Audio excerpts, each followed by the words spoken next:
The Lakers are looking for their next head coach, which is sort of a biannual event for them.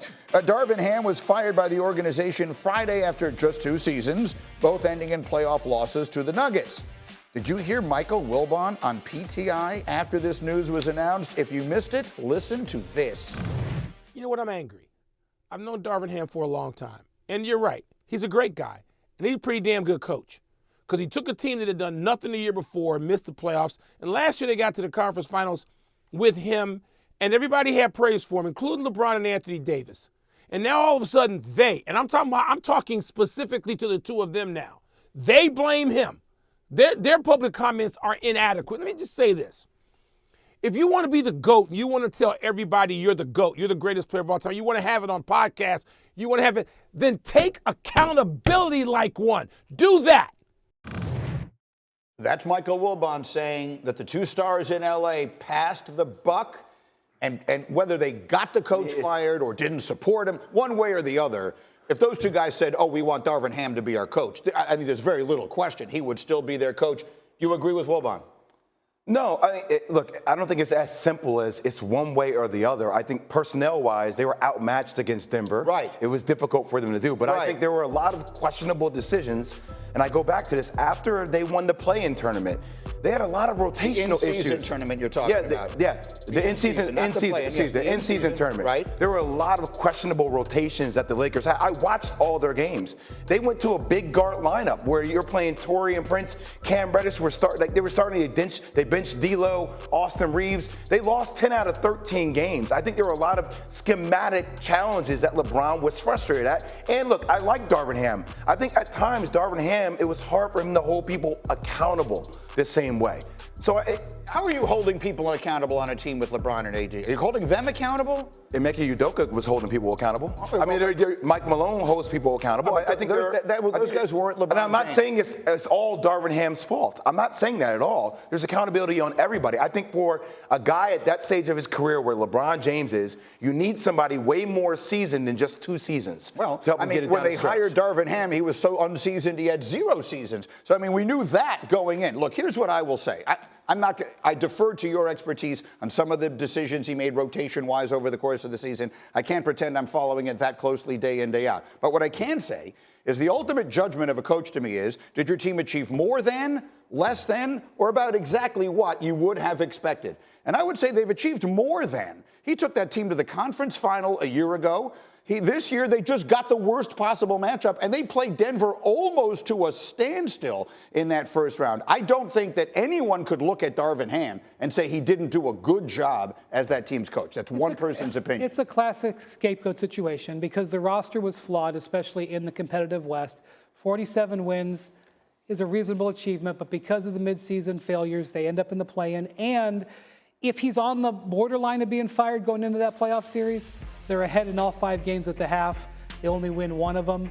That's just a hard thing to overcome. The challenge now for the Lakers is to get somebody to take this job because there's not a lot of experienced coaches out there, and the Lakers are not historically known for paying coaches. They paid Phil Jackson kicking and screaming, and the price of high-level coaches is extremely high. It's going to cost 8 figures in a bidding war, and I'm not even sure there's even that much to bid on. It should be semi-annual. They don't fire coaches twice a year. They fire them every other year. So I mixed up my pronoun there, but I think you are whatever the prefix is. But the point remains the same. It is a terrible coaching job. What Windy is telling us, I'll say it more directly, that's a terrible coaching job because if it goes great, you get none of the credit. And if it goes badly, you get fired immediately. Well, and here's another big problem. The roster's flawed. The roster has limitations, okay? That's where I'm going to defend Darvin Ham. And LeBron and AD basically did him in by their passive-aggressive approach. Right? It's easy to not support, and you know what that's going to lead to, and that's basically what they did to Darvin Ham.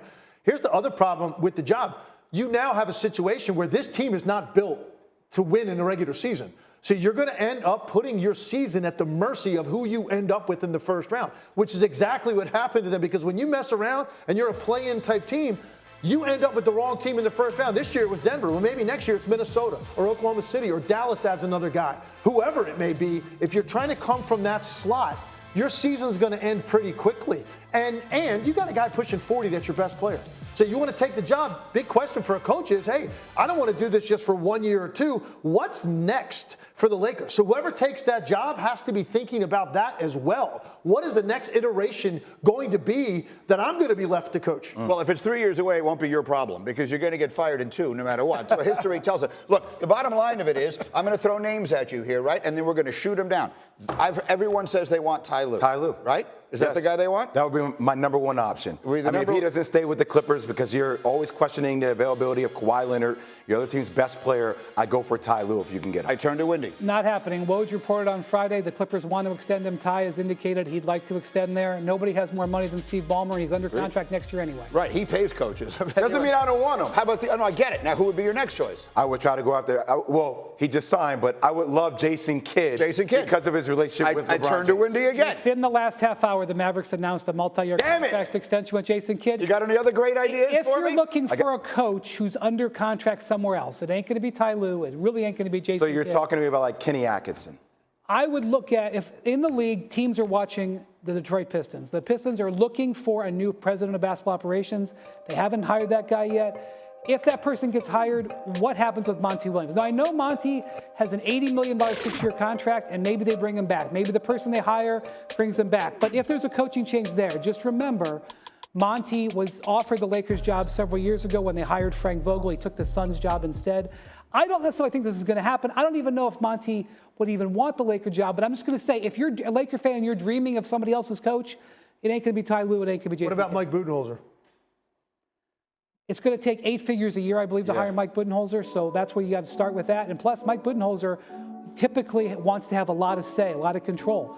We'll see if the Lakers will be one to offer. Are we realistically talking about J.J. Redick having an opportunity to become the Lakers' next head coach? I mean, is that where we're going? If you're J.J. Redick, is that the job you want for your first head coaching position? Well, that's a different conversation. But no, it's the same conversation. Because we're talking about this being a depth trap for a lot of coaches in 2 years. Is that the first job you want? Let me text him. Hold on a second. I'll just find out from JJ right now. Is that, as you step away from putting on the 7th green right now at the bridge? What happened to the last two guys that LeBron? That's what I'm saying. Was a member of a team, and they hired a coach with no NBA head coaching experience. What happened to David Blatt? Yeah, what happened to Darvin Ham? David Blatt didn't even make. Did he make half a season? Like, remember that? He got fired in the job you want. He got fired like 8 games. Oh no, he coached. He got to the finals the first time. Got to the finals. That's and then correct. he got canned. And then he got fired. Because You're right. Ty Lue was sitting there, and LeBron had a relationship with him. I'm sorry, I've lost track of all the coaches that have gotten fired coaching LeBron James. So he went to the finals and was out half a year later. Darvin Ham goes to the conference finals in his first year as a head coach in this league. He's out year 2. Right. The expectation level is so high, and the power that the star players have in LA. That's where it's a little bit of a trap for someone with no coaching experience, because you can blame it on that. Playoffs will continue. Obviously, there's games every night this week, and we get the doubleheader Thursday night. That's when the ESPN coverage is back. We'll have Game 2 of Magic Celtics. Then we'll have Mavs and Thunder. Coverage will begin with NBA Countdown 6:30 Eastern on ESPN and the app.